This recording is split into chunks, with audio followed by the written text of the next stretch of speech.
Donald Trump's extremely thin-skinned, easily offended presidential campaign continues, with him now revoking the press credentials of the Washington Post. He said this: based on the incredibly inaccurate coverage and reporting of the record-setting Trump campaign, we are hereby revoking the press credentials of the phony and dishonest Washington Post. He also said, I am no fan of President Obama, but to show you how dishonest the phony Washington Post is, they wrote, Donald Trump suggests President Obama was involved with Orlando's shooting as their headline. Sad.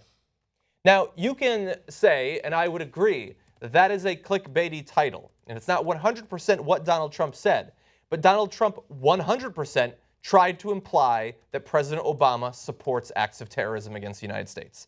He said either he doesn't know anything or he knows more than he says. Maybe he knows something. And he has made that case since years before he was ever running for the presidency, back in the birther days, implying that Obama has some sort of special attachment to Islamic terrorism and is supportive of it. He's not the only Republican that does that, but he's certainly the most high profile now. And so the Washington Post headline was not 100% inaccurate, I should say. I think it's hysterical that he thinks that's going to somehow help him to remove the press credentials of the Washington Post, as if they suddenly go, oh, well, God, we were going to write this Trump story, but now that we don't have credentials, I don't think we should write it. It just means they're not going to talk to you before they run the story, stupid. Yeah. I mean, it's like he's shooting himself in the foot. Yeah, it's not like they were the only one who was going to be able to get the story. They're still going to publicize all the crazy, fucked up things that you say. Oh, there's no question. They just won't call you to verify it. Yes. Shooting himself in the foot a little bit. This actually has been working in a sense. Like I've said it before on the show. I went to a Trump rally last week, 2 weeks ago, and I immediately realized that it's not being covered the way it should be covered. It should be covered as a hate rally, which is what it is. But you have lots of good-looking reporters standing in front of cameras saying that it's just another political event. And what he said today was this: he called her Pocahontas, and but I'm being neutral.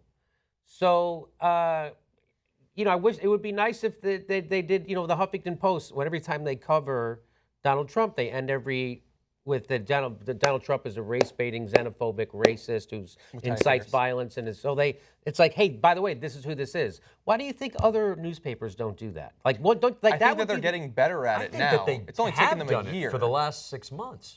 Really? I feel like they started recently with the racism. Being clear about the racism, I think that was more recent. I thought it's been pretty obvious for months that that's what this is. I have videotape on my computer of Katie Tour slipping on MSNBC and saying, well, when he made his his controversial remarks.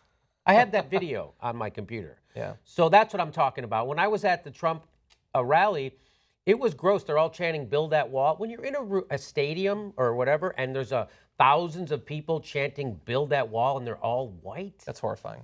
It is such a gross feeling. So then I looked at the other news reporters, and they're all just sitting there like, whatever the fuck, what's going on in sports today, and blah, blah, blah. And I had Hank, my cameraman, I go, put the camera on them. And he did. And I go, look at them. It's like fucking nothing. And I was freaking out. I couldn't stop swearing. I couldn't stop saying the F word. I couldn't, I was freaking out. Yeah, and even with the shirt there to remind you not to. Even with the shirt, I was still there. So I hope that this makes the Washington Post do a better job. Not that they're doing a bad job or what have you. Their editorials, by the way, are just god-awful. That Washington Post's editorial? Dismissive of Bernie Sanders. Their editorial side is absolutely horrendous, I think. But that doesn't mean that they're not a well-respected, long-standing print publication. Yes, I mean, they're... And historically, we got to acknowledge, they helped to take down Nixon. Nixon never banned them from covering him. Right. After, in the process of being taken down in one of the most high-profile journalistic successes in American political history, this guy didn't like that they probably just quoted it. I mean, he said crazy, abominable things in his great foreign policy speech, and his whole campaign is about that this country's so weak, it is so easily offended and PC. This guy has already banned Gawker, BuzzFeed, Foreign Policy, Politico, Fusion, Univision, Mother Jones, the New Hampshire Union Leader, which I've never even heard of, the Des Moines Register, the Daily Beast, and Huffington Post. And he says, don't forget this is back in February, we reported it then. Once elected president, he promised he will open up federal libel laws to make it easier to sue news outlets like the Washington Post and the New York Times. We have a joking headline back here of unprecedented. This is literally unprecedented. Presidential candidates don't ban news outlets and threaten to sue them once they become president. and engage in this stupid, childish feud with Jeff Bezos of Amazon. Can you imagine if Obama had been running for president, he was like, you know, the leader of Virgin Airlines, that guy's just out to get me. I'm going to sue him as soon as I become president. Nobody would elect that guy because that's childish, fucking crazy behavior.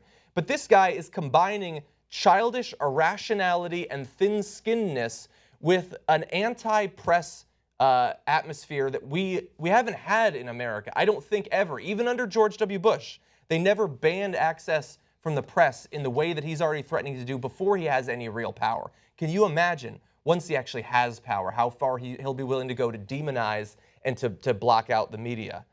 And people are enthusiastic. They cheer that. They probably did at the rally that you were at, by the way, when he points at the little cage that he has the media in and mocks them as animals. We've seen that in other regimes around the world historically. It doesn't end well.